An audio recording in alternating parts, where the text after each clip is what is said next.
말씀입니다. 이 요한복음에 나오는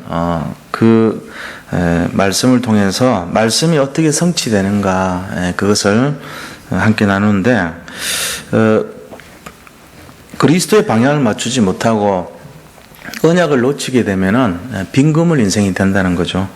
그래서 실패하는 인생의 이유가 뭐냐면은 하나님께 받은 그 천명을 자기가 온전히 누리지 못하고 다른 것에 집중하고 세상 것 바라보고 바벨탑 바라보는 그런 인생 되는 거예요. 그러니까 언약을 놓치고 그리스도를 놓친 그런 인생은 빈그물로 살 수밖에 없다는 거죠. 그런데 이것을 채우는 비밀이 뭐냐 하니까 자기가 도저히 이해가 안 되고 현실 상황 속에서 그것을 도저히 납득할 수 없는 상황이라 할지라도 말씀을 순종하고 말씀의 방향을 맞추는 맡기는 인생이 될 때 그 빈구물이 가득하게 채워진다는 사실입니다. 이것이 응답의 원리라는 것을 알 수 있죠. 그래서 베드로가 예수님께서 이 밤이 새도록 자기가 그물질을 했지만은 빈구물이었지만 배 오른쪽에다가 그물을 던지라 했을 때 그 말에 순종해서 이에 던졌더니 그물이 가득히 채워졌다는 사실입니다. 우리도 마찬가지죠. 우리가 잘 알고 있는 분야에 대한 것을 다른 사람이 잘 모르는 문외한이 그 부분에 대해서 이렇게 권면을 하거나 권유를 할 때 선뜻 내가 할 얘기가 많잖아요. 그러니까 거기에 우리가 그 말을 듣고 이렇게 그 말을 따르고 하기가 쉽지가 않은 거죠. 그러니까 이렇게 쉽지 않기 때문에 복음 받아들이고 말씀 순종하는 것이 굉장히 가치가 있는 거예요. 그래서 오늘날 현대인들의 중심에 보면 더더욱이나 굉장히 논리적이고 합리적이고 과학적인 그런 사고방식이 많이 있다고 봐야 되거든요. 이렇게 지식이 많이 쌓여 있는 거예요. 그러니까 예수님 말씀같이 이렇게 하면 바로 그냥 내가 이 분야 전문가인데 어제 밤새도록 그물질 했지만 고기를 못 잡았습니다. 그러니까 그물해도 소용없습니다. 하고 바로 말한단 말이에요. 그래서 우리 상황이 더 맞거든요. 내가 그 분야에 대해서는 확실하게 분명하게 답을 갖고 있다고 생각하기가 쉽다는 거예요. 근데 하나님이 원하시는 거는 성경 66권 전체에 대해서 보면은 처음부터 믿을 수 없는 내용들로만 기록이 돼 있어요. 그래서 우리에게 처음부터 요구하시는 것이 믿음을 원하시는 겁니다. 믿음을 빼버리면 성경 속에 거의 없어요. 믿음을 빼버리면 성경을 가지고 믿음을 빼버리면 성경에 남는 게 거의 없다고요. 그러니까 믿음을 통해서 이해하지 않으면은 성경의 모든 내용들이 전부 허무맹랑한 얘기예요. 사실은 말도 안 되는 그런 내용들이 너무 많아요. 그런데 하나님 우리에게 이런 내용들을 믿으라고 얘기를 하십니다. 결국은 뭔 얘기냐면은 우리가 이해하고 믿는 것이 아니라는 거예요. 믿고 이해하는 거예요. 거꾸로요. 성경의 순서는 받아들이고 믿어야 돼요. 먼저. 그럴 때 역사가 일어나요. 내가 그걸 이해하고 믿는 거는 이미 믿음이 아니에요. 이해하고 믿는 상태가 되면은 그거는 반이 그냥 떨어져 버려요. 가치가 반값이 되는 거예요. 그러니까 잘 이해를 하셔야 돼요. 무슨 말씀이든지 내가 그거 맞아 그럴듯해 이러고는 믿으면은 이미 틀린 거예요. 그거는 일단은 성경에 나오는 말씀 자체를 내가 믿어야 돼요. 의심하지 않고 믿는 게 중요해요. 보고 믿는 거는 별 가치가 없다 그랬어요. 그러니까 이 부분을 잘 이해하셔야 돼요. 우리가 갖고 있는 지식과 상식과 어떤 합리적인 사고방식이 수많은 이유를 설명할 수 있는 내용이 있다 할지라도 그것 때문에 믿음을 방해해서는 안 된다는 사실입니다. 이것이 바로 우리가 말씀이 성취되는 비밀이고 그 믿음을 통해서 승리하고 열매를 얻는 비밀인 거예요. 모든 것이 다 그렇습니다.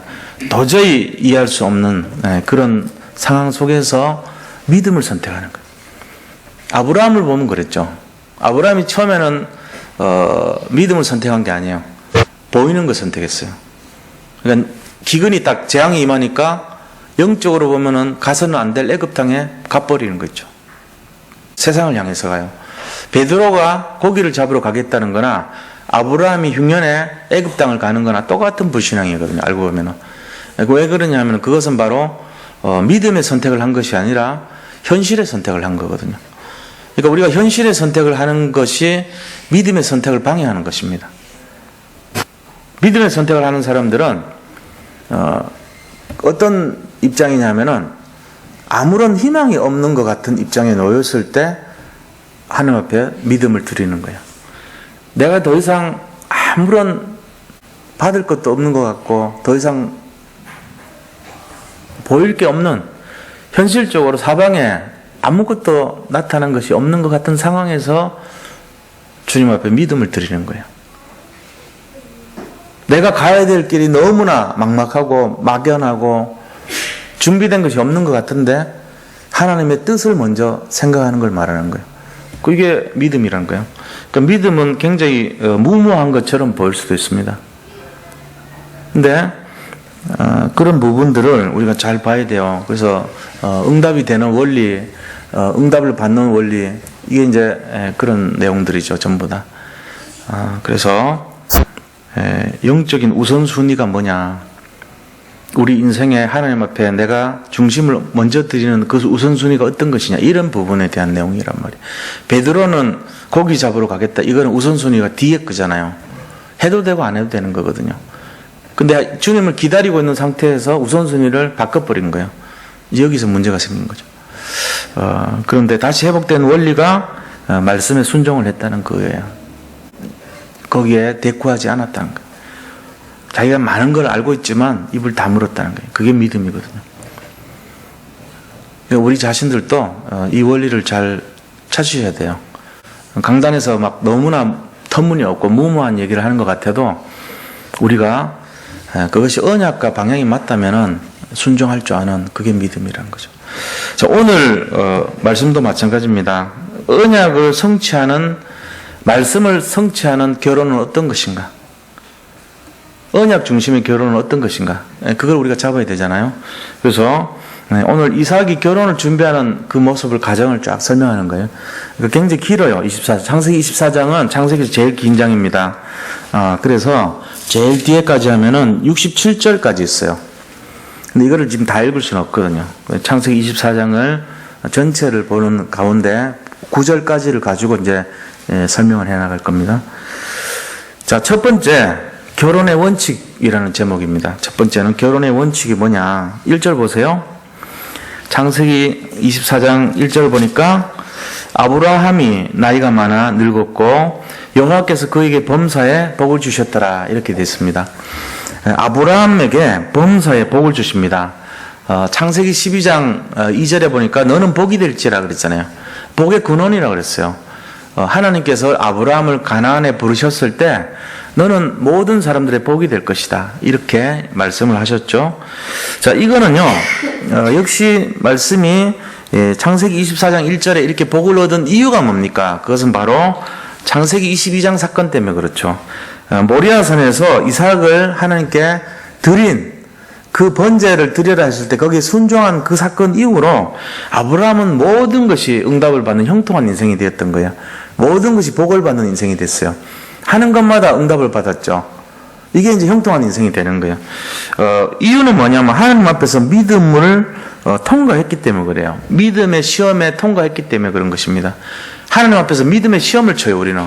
근데 그 시험을 통과할 때 하나님께서 일방적으로 우리가 생각지도 못할 은혜와 축복을 부어주신다는 것입니다. 이게 이제 성경에 약속된 내용 아닙니까? 그래서 아브라함이 이렇게 하나님 앞에 시험에 통과하면서부터 그 다음에 형통한 인생이 되었고 은혜를 받고 축복을 누리는 인생이 되었다는 거예요. 자, 그러면은 2절에는 뭐가 나와 있냐면은 그 아브라함이 자기 집 모든 소유를 맡은 가장 믿음직한 사람이죠. 늙은 종에게 말하기를 청하건대 내 허벅지 밑에 네 손을 넣어라, 이렇게 말하는 거예요. 자, 이게 뭔 얘기냐면은 이삭의 결혼을 준비하는 과정을 설명하는 겁니다. 아브라함의 중심이 어떤 것인가를 나타내고 있는 거예요. 이 아브라함 가정의 모든 소유를 맡은 종이 누구냐면은 다메섹에서 포로로 잡았던 엘리에셀이라는 사람이거든요. 그 다메섹 엘리에셀은 자기 양자로 삼으려고 하나님께 물었던 사람이에요. 이 다메섹 엘리에셀이 내 자식입니까? 라고 하나님한테 도전하고 왜 아들 안 주냐고 따졌던 거기에 등장하는 창세기 16장에 나왔던 그 인물이란 말이에요, 바로. 그러니까는 이 엘리에셀이 굉장히 믿음직한 종이고 충성스러운 사람이었어요. 가장 신뢰하는 사람이었어요, 아브라함이. 근데 그 사람 보고 내 허벅지 밑에다가 네 손을 넣어라 이랬거든요. 옛날에는 한더뼈 밑에 손을 넣어라 그랬어요. 허벅지란 말이. 이 말이 뭔 말이냐면은 남자의 생식기 밑에다가 손 넣으라는 거예요, 지금. 허벅지 밑이란 뜻이에요. 그럼 뭐 그런 짓을 합니까? 불상사납게. 그쵸? 우스꽝스러운.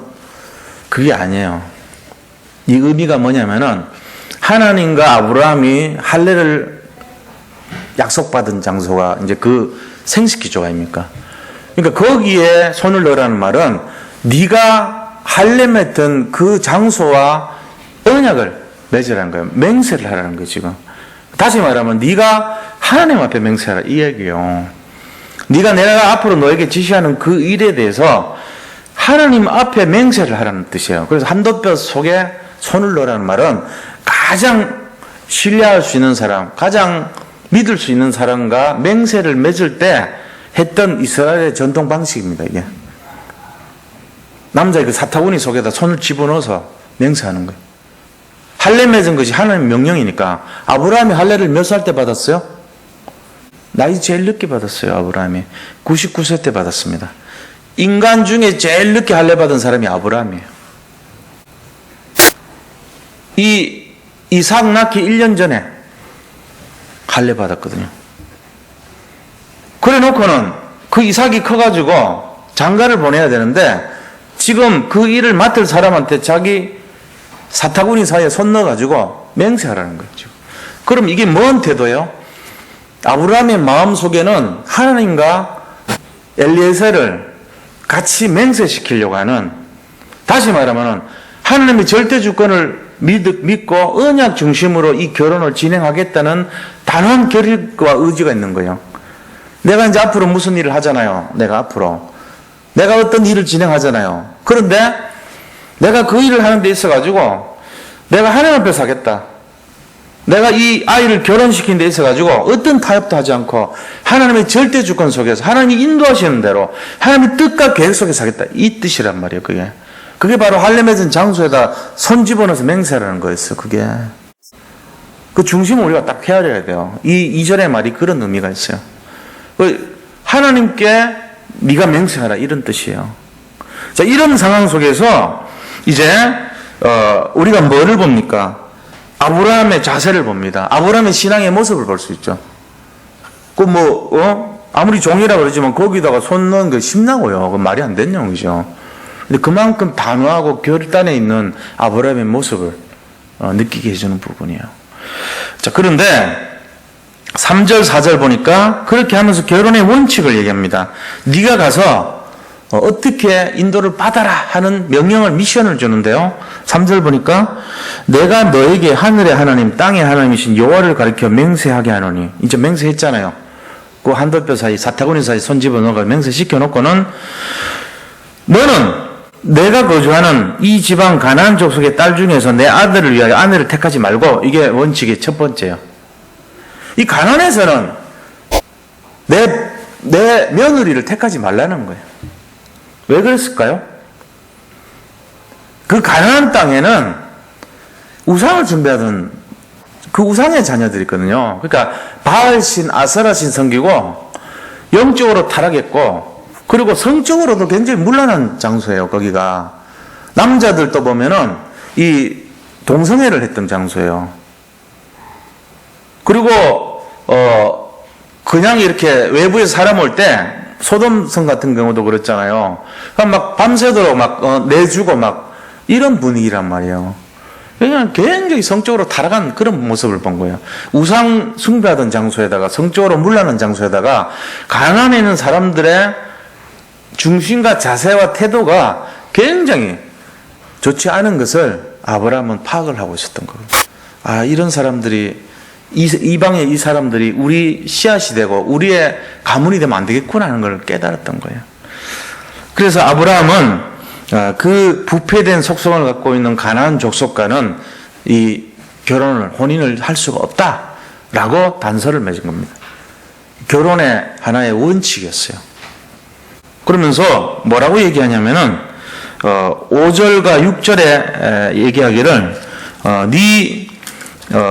그 아내를 어디서 택하냐면은 내 고향에 가서 택해라 그래요. 아브라함 고향이 어디입니까? 하란입니다. 하란이라는 곳은 어디에 속합니까? 바벨론 지역에 속하는 땅이에요. 갈대아 우르에서부터 하란으로 옮겼잖아요. 그 지역이란 말이에요. 그러니까 지금으로 말하면 이란, 이라크 지역 거기에 있는 사람을 데려왔다는 얘기잖아요. 리브가의 장소와 사는 곳이 바로 하란이었거든요. 그 하란에서 데려오라는 거예요. 자, 거기 지금 이렇게 갔는데 5절과 6절에 보니까 뭐라고 얘기를 하냐면은 그 엘리에셀을 묻습니다. 여자가 나를 따라 이 땅에 안 올라가면 어떡합니까? 이런 물었어요. 자기가 하란에 오히려 이삭을 하란에 데려가려고 하면 어떡합니까? 그렇게 물은 거예요. 그래서 그러면 내가 주인의 아들 이삭을 주인님이 나오신 그 땅 하란으로 인도하여 갈까? 이런 물은 거예요. 그러니까 그 리브가가 안 오려고 그러면은 며느리 될 사람이 안 오려고 그러면은 이삭을 그럼 글로 데려와야 됩니까? 이런 물었던 거예요. 그러니까 결혼의 원칙으로 6절에 보니까 아브라함이 그에게 이르되 내 아들 이삭을 그리로 돌아가지 아니하도록 해라. 이삭을 하란에 데려가지 마라. 왜요? 이 땅은 하나님이 가라고 약속하신 땅이거든요. 가나안에 있는 민족들은 아주 부패된 속성을 갖고 있는 민족들이지만 가나안이라는 땅은 하나님이 약속한 땅이거든요. 지시하신 땅이거든요. 이 가나안을 벗어나서는 안 된다는 거예요. 왜 그렇습니까? 이곳은 메시아가 오실 땅이거든요. 인류를 구원할 그리스도 오실 땅이거든요. 그 땅은 굉장히 의미가 있는 거예요. 땅에 사는 거주민들은 엉터리지만 그 땅 자체는 약속의 땅이거든요. 그러니까 여기를 벗어나면 안 된다는 거예요. 이게 뭐죠? 아브라함은 언약 중심이었다는 거예요. 자, 우리로 말하면 어떤 겁니까? 복음을 떠납니까? 우리가 저쪽과 결혼할 때 저 사람이 예수 안 믿겠다 그러면 우리가 불신자 상태로 가서 저 사람 사는 곳에 갑니까? 예수 버리고 가야 되겠습니까? 이건 물은 거랑 똑같은 거란 말이에요. 그러니까 아브라함이 그거는 절대로 안 돼. 그 사람이 안 올라 그러거들랑 데려오지 마. 이렇게 된 거예요. 불신자와 결혼하는 건 그건 아니야. 이제 이런 식이에요. 이럴 때면 그 사람이 예수 안 믿겠다 그러거들랑 결혼 없던 걸로 해. 이 말하는 거랑 같은 거예요. 그러면은 여기 있는 복음 테두리 안에 그리스도 안에 있던 사람이 저쪽 불신자 땅으로 가겠습니까? 절대로 가면 안 돼. 지금 이 얘기한 거예요. 지금. 그런 의미로 보셔야 돼요. 이게 아브라함의 원칙이었습니다. 뭔 얘기입니까? 아무리 결혼이 급하고 중요하다 할지라도 언약을 놓치면 안 되고 복음을 떠나면 안 되고 그리스도 안에 있어야 된다. 이 얘기한 거예요. 메시아는 그리스도 아닙니까? 가나안은 약속의 땅이고 언약의 내용이고 그리스도를 말하는 거예요. 자, 그럼 그리스도를 벗어나는 일을 해도 됩니까? 안 돼! 이렇게 한 거예요. 어떤 일이 있더라도 그리스도 벗어나는 거는 허용이 안 돼. 그러면 리브가가 여기 그리스도 안으로 안 들어오겠다면 어떡합니까? 없던 걸로 해. 이렇게 하는 거죠. 단호한 거예요. 예. 아브라함이. 그렇게 하면서 뭐라고 얘기합니까? 아브라함이 그 원칙을 다시 한번 기준을 말합니다. 7절과 8절입니다. 뭐라고 얘기합니까? 하늘의 아버지 여호와께서 나를 내 아버지의 집과 내 고향 땅에서 떠나게 하시고 내게 말씀하시며 내게 맹세하여 이르시기를 이 땅을 내 씨에게 주리라 하셨으니 이 가나안 땅은 하나님 약속해서 내 씨에게 내 후손에게 주리라고 약속하신 땅이라는 거예요. 그래서 하나님께서 그 사자 일꾼, 천사, 이런 성령, 사자를 앞서 보냈을 것이라는 거예요. 하란 땅에. 그래서 일을 다 꾸며놓을 거란 거예요. 그 얘기입니다. 그가 그 사자를 너보다 앞서 보내실지라 네가 거기서 내 아들을 위하여 아내를 택할지니라. 하나님이 어련히 알아서 하시겠냐. 여기에 반드시 올 사람, 준비된 사람 딱 예비해 놓을 거다. 하나님이 주의 천사를 미리 파송해서 그 일을 성취하도록 만드실 것이다. 너는 거기 가서 가장 적합한 사람 만나서 데려오면 된다. 이 얘기한 거예요. 이게 뭔지 아세요, 이게? 이게 믿음이라는 거예요. 하나님이 네 씨에게 준 땅이 여기라고 얘기했는데 우리가 지레짐작으로 안 올 거, 안 따라오면 어떡합니까? 이런 불신앙 요소 얘기할 필요 없다는 거예요. 말씀을 잡았으면 그 말씀대로 될 것을 믿고 가서 너는 그 말씀이 성취될 때 그대로 그걸 응답으로 갖고 오라는 거예요, 지금. 그게 믿음이라는 거죠.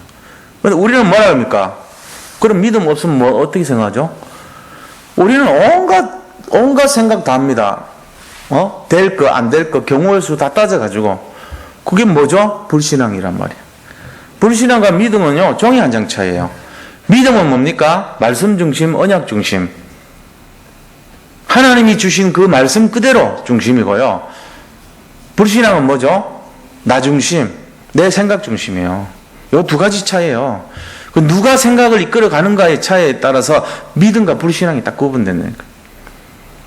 하나님의 응답을 받고 음성을 듣고 말씀을 따라가는 그 사람은 주님 주도 중심이고, 내 생각과 내 계획대로 인도받아 버리면 그거는 내 생각 중심이 돼요. 결과는 틀리게 되는 거죠.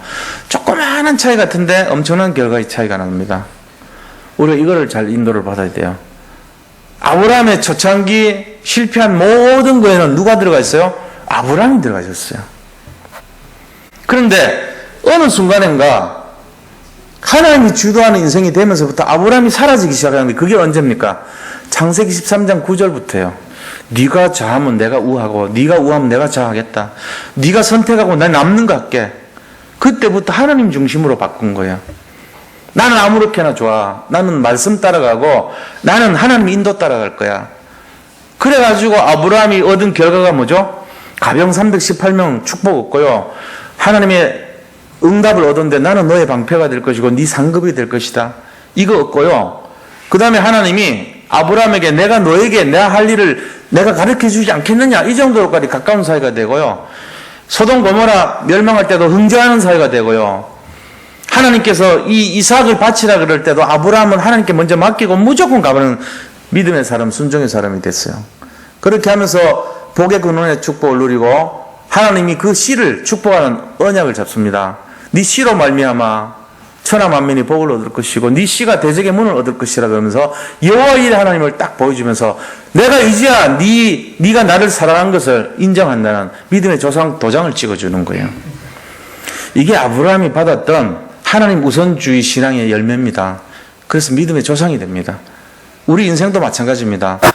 내 계획, 내 계산, 내 현장, 내 모습 이거 딱 바라보면요 절대로 계산 안 나와요.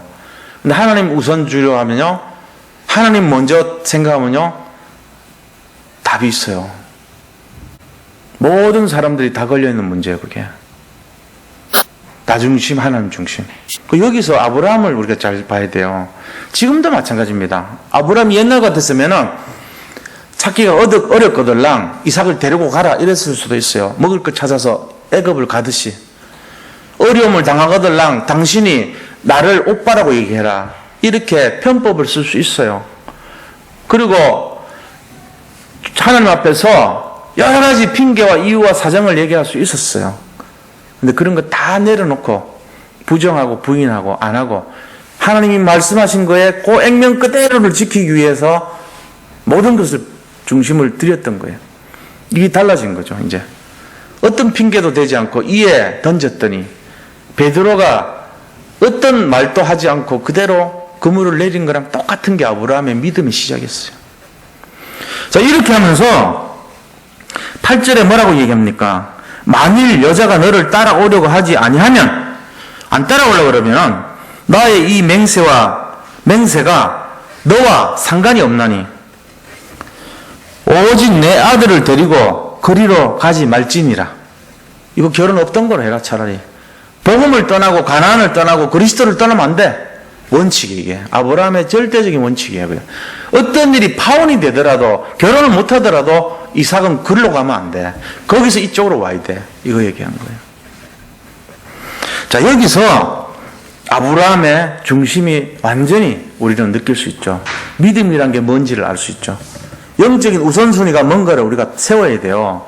이것까지는 해야 되고 이거 밑으로는 안 해. 이게 있어야 돼요. 근데 우리 그 경계선을 허물어 버리면 어떻게 돼요? 어떻게 되는지 아세요? 사막에서 낙타하고 똑같아요. 낙타가요, 주인하고 길을 걸어가다가 땡볕에 더울 때는 지가 할 수 없이 그냥 가잖아요. 그러면 이제 주인이 너무 더우니까 이렇게 텐트를 치고 그늘을 만들어 가지고 딱 그 밑에 1인용 텐트에 주인이 딱 이렇게 앉아서 좀 쉬었다 가려고 그러면요, 낙타가 옆에 싹 앉는데, 같이 옆에 앉아가지고 처음에 이제 다리를 하나 싹 집어넣는데요. 가만 봐주거든. 그러면 엉덩이를 딱 집어넣어. 다리 하나 넣고 엉덩이 집어넣더니 갑자기 엉덩이를 더 밀어넣어.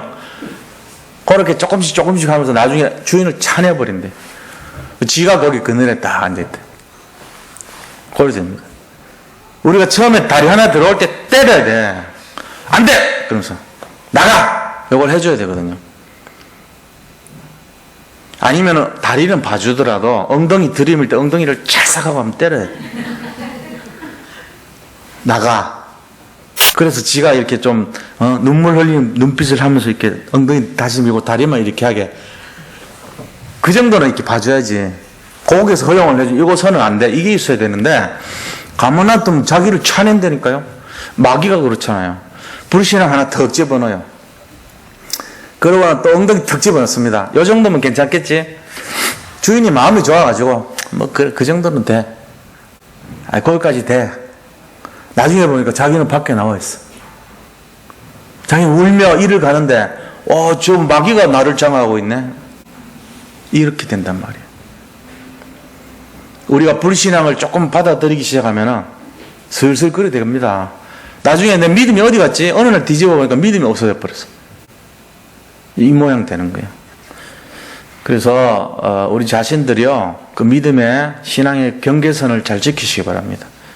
그거 없으면요 똑같습니다. 그래 됩니다. 술도 그렇잖아요. 술 처음에 한 잔까지야 뭐 딱 마셔요. 딱 보니까 느낌이, 한 잔 먹은 느낌이 오거든. 알딸딸이에요 그게. 그럼 이제 한 잔 정도야 뭐 더 하지. 그럼 딱 두 잔 딱 들어가면은 그때부터는 자기 이성이 이렇게 좀 헷갈리기 시작하는 거예요. 술이 술을 부르는 단계로 들어가는 시작이라 그게. 그럼 한 5잔 먹고 나면은 자기는 없어져. 그 다음부터는 술이 막 술을 부르는 거라. 그러니까 자기 의자와는 관계 없어 그때부터. 그래서 인사불성 돼가지고 그 다음날 일어나면 내가 뭐 했지? 후회한단 말이에요.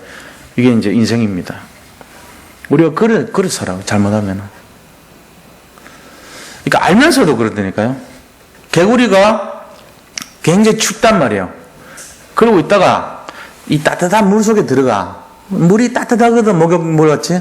그래가지고 왜 이렇게 따뜻해? 하고 이렇게 개구리 배영 해가지고 누워서 자요. 자고 있는데 물이 점점점 따뜻한 걸 몰라. 따뜻한 게 아니고 뜨거워. 그러다가 이제 50도, 60도, 70도, 80도, 90도, 100도 딱 되고 익어버려요. 자기도 모르게 생명을 뺏기는 거죠. 그런 식의 모습이 우리의 신앙의 모습일 수 있다는 거예요. 그 아브라함이 옛날에 그렇게 했단 말이에요. 옛날에는. 근데 이제는 그게 아니다는 걸 아니까 딱 거물 건 거예요. 그 이상은 안 돼. 이렇게. 자, 그러면은 이런 상황 속에서 큰 두 번째입니다. 만남의 축복입니다. 만남의 축복. 지금 엘리에셀과 리브가가 만났죠. 이 축복이 일어났던 거예요. 9절에 보세요. 그 종이 이에 그의 주인 아브라함의 허벅지 아래 손을 넣고 이 일에 대하여 그에게 맹세하였더라. 하나님 앞에서 맹세하는 것을, 그 의식을 치른 거예요. 이 종이 이 말을 다 듣고 나서 그대로 하겠습니다. 이 말은 내 생명을 걸고 이 언약을 지키도록 하겠습니다. 그 얘기예요. 내가 만약에 이 언약대로 안 하면 내 생명을 내놓겠습니다. 이 뜻이에요. 하나님과 맺은 약속이기 때문에 생명을 담보로 해야 되는 거예요, 이게. 자, 그렇게 해서 이제 갑니다. 이제 10절부터 27절까지 내용이 뭐가 나오냐면은 하란에 도착해서 리브가를 만나는 장면이에요. 근데 이 엘리에셀이 뭐라고 기도합니까? 하나님, 제가 물을 달라고 할 때 저에게 물을 주는 여자가 하나님이 예배한 줄 믿습니다. 이렇게 얘기해요. 그거야 뭐 누구든지 할 수 있잖아요. 근데 두 번째가 이제 조건이에요. 두 번째 뭡니까? 제가 물을 달라고 하지 않았는데도 불구하고 저 낙타들에게 물을 주는 그 여자가 예비된 자인 줄 믿습니다. 근데 이게 바로 응답이 일어나요. 리브가가요, 물을 달라니까 물을 줘요. 그리고는 말도 안 했는데 낙타한테 물을 부어주는 거예요. 이제 응답이 왔어요. 그래서 이제 리브가를 따라갑니다. 따라가는데 28절부터 49절까지 뭐가 나오냐면은 엘리에셀이 지금까지 왔던 이 경과를 그 가족들한테 얘기하는 거예요. 얘기하면서 아브라함과 이삭의 출생에 대한 내용들, 25년 동안 언약을 하나님이 약속하셨는데 25년 만에 태어났다, 이런 얘기를 전달해주고, 또 그 다음에 아브라함하고 내가 이 사타구니에 손 집어넣고 내가 약속을 맺었다. 그 약속의 내용이 뭐냐면은 며느리 될 사람을 만나가지고 이곳으로 데려오는 조건으로 이렇게 했다. 그 하나님의 섭리가 이렇다고. 지금까지 쭉 내가 이것을 기도했는데 이 사람이 두 가지 응답을 한 사람이다, 이렇게 얘기한 거예요. 하나님의 섭리와 응답이 딱 정확하게 맞아 들었다는 걸 설명하니까 허락을 해줘요. 그 가족들이. 그러면 리브가를 데려가라, 이렇게 했는데, 중요한 거는 결혼 승낙은 했지만 이제 50절에서 60절까지 결혼 승낙을 했습니다. 그런데 55절에서 58절 그 사이에, 승낙한 사이에 뭐가 나오냐면은 리브가의 중심이 나와요. 리브가가 자기가 따라가겠다는 거예요. 말씀대로. 안 가겠다는 게 아니고, 제가 거기로 가겠습니다, 이렇게 했거든요. 이 가족들은 자기 딸이 잘 살기를 원합니까? 아니면 고생하기를 원하겠습니까? 당연히 잘 살기를 원하죠, 부모님들 입장은. 근데 그때 당시를 생각을 해보면요, 이 가나안이라는 곳은 어떤 땅이냐면은 젖과 꿀이 흐르는 땅이 아니에요. 알고 보면은 70%가 산지고요, 그 나머지 30%가 해변가의 땅이에요.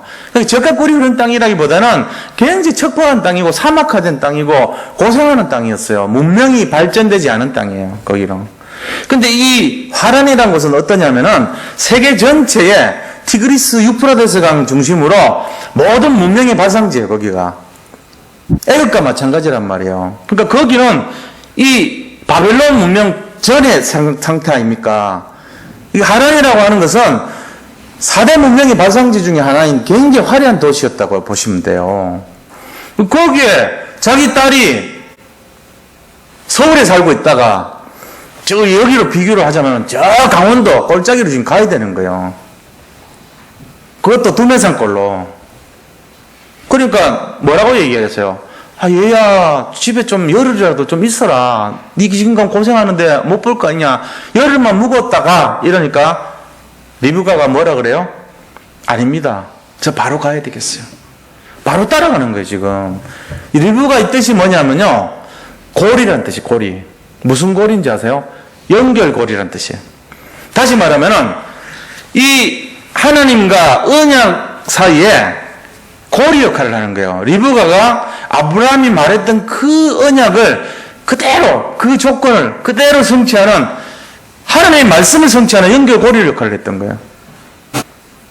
자기가 금바로 바로 따라가겠다 그러고, 고생스럽지만 거기 가겠다 그러고, 하나님 말씀대로 그대로 응답받았다고 자기도 응답으로 여기는 고백을 했던 거예요. 이게 쉬운 얘기 같지만 쉬운 얘기가 아니거든요. 아가씨가 그런 생각하기가 쉬운가요? 고생되는 길을 따라가서 그 한 번도 보지도 않은 남편 이삭을 그냥 말씀 때문에 믿고 따라갔던 거 아닙니까? 역시 하나님을 아는 이 셈족의 후손이거든요. 그렇잖아요? 그 언약을 잡은 흐름이 이 리브가 속에 흘렀던 거예요. 그러니까 하나님이 그를 준비해 놓고 만남의 축복을 허락하셨던 거죠. 자, 우리가 여기서 봐야 될 것이 뭐냐면은 아브라함의 믿음을 우리가 통해서 뭐를 딱 볼 수 있냐면은 말씀은 반드시 성취된다는 것입니다. 하나님의 믿음대로 그대로 언약대로 리브가를 준비해 놓으셨다는 거예요. 여호와 일이잖아, 이게. 그리고 지금 이삭의 상태가 어떤 상태냐면요, 엄마가 돌아가셨어요. 사라가 돌아가서 죽어가지고 이삭의 마음이 굉장히 슬픈 상태예요. 그런데 이 리브가가 옴으로 말미암아 그 슬픔이 위로가 되었더라, 이렇게 나오죠. 하나님께서 그 이삭의 영적 상태를 보고 예비된 배우자 리브가를 통해서 그 마음을 위롭게 만드는 이런 응답을 준비하셨던 것입니다. 자, 우리가 여기를 이렇게 잘 보면서 뭘 생각해야 되냐면은 우리 자신들이요 언약을 잡는 인생, 진짜 언약을 굳게 잡을 때 하나님이 모든 것을 협력해서 완벽하게 인도하시고 역사하신다는 사실입니다. 이거를 붙들어야 돼요.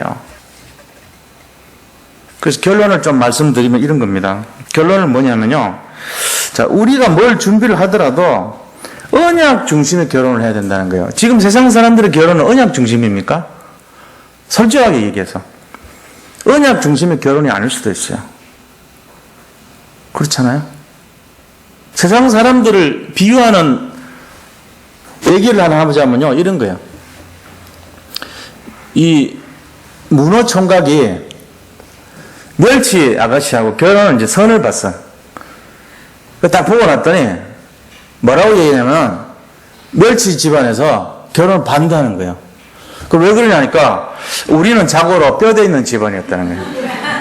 근데 문어를 보니까 뼈대가 없대. 그럼 우리하고 뭐 이렇게 막 이렇게 하는 거예요. 당신같이 이 가문하고는 결혼을 못하겠다. 이러면 태자를 놔버렸어. 그 문어가 굉장히 상심이 된 거예요. 아, 결혼 어렵구나. 그러고는 이렇게 힘들어하면서 하다가 새우 처녀를 만나가지고 다시 맞선을 봤다고. 새우 처녀는 뭐라고 하냐면은 그 가문이 딱 오더니 안 된대. 왜 안 되냐니까 우리는 옛날부터 이 수염이 이렇게 돼서 양반 집안이었다니. 니같이 수염 없는 거하고는 결혼 못하겠다니. 너 같은 본대 없는 거, 족보도 없는 거. 이제 이런 식이라. 이 세상 사람들 기준 아닙니까? 그죠? 우리까지 그러면 안 돼요. 우리는 무슨 기준이요? 언약 기준이야.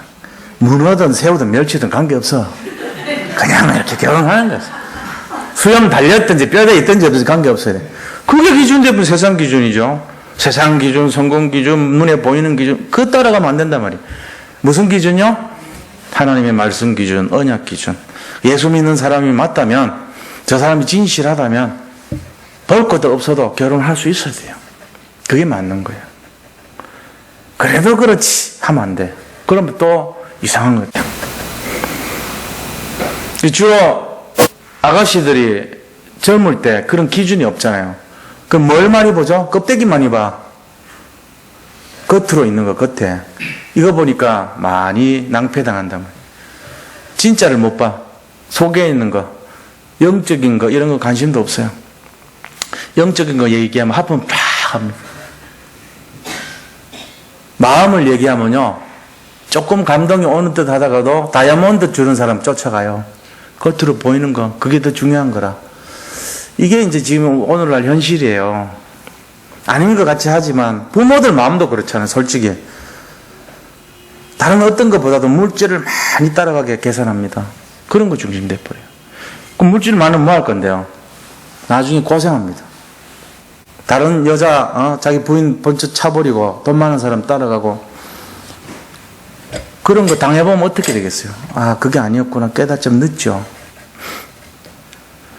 정말로 기준을요, 언약 기준, 복음의 기준으로 딱 잡았을 때 그게 진짜 제대로 가는 거 아닙니까? 이거 돼야 돼요. 자, 두 번째는요, 우리가 무슨 결론을 받아야 되냐면 하나님의 세밀한 인도를 받을 수 있도록 해야 돼요. 하나님 너무나 정하신 분이에요. 그러니까 세밀하게 인도를 받아야 돼요. 머리털까지도 세시는 분이라고 그랬어요. 우리의 모든 발걸음을 인도하시고 우리의 모든 행동을 헤아리시고 우리의 중심을 살피시는 분이에요.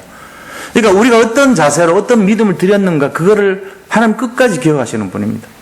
그러니까 성령 인도 받기 위해서 몸부림쳐야 되는 거예요. 성령의 세밀한 인도를 받으려면 기도해야 되죠. 하나님이 원하시는 쪽으로, 하나님이 약속하신 쪽으로, 하나님이 계획하신 쪽으로 우리가 방향을 잡아야 되는 거예요. 마지막 세 번째는 어떻게 됩니까? 일단 하나님 뜻이 맞다는 게 확인이 되는 순간 믿음의 결단을 해야 되는 거예요. 나하고는 안 맞아요. 믿음의 결단은. 내 현실과는 안 맞아요. 내 상태와는 틀린 얘기예요. 그런데 믿음의 결단을 해야 돼요. 다른 결단하면 안 돼요. 열심히 하면 안 돼요. 노력하면 안 돼요. 믿음의 결단을 해야 돼요.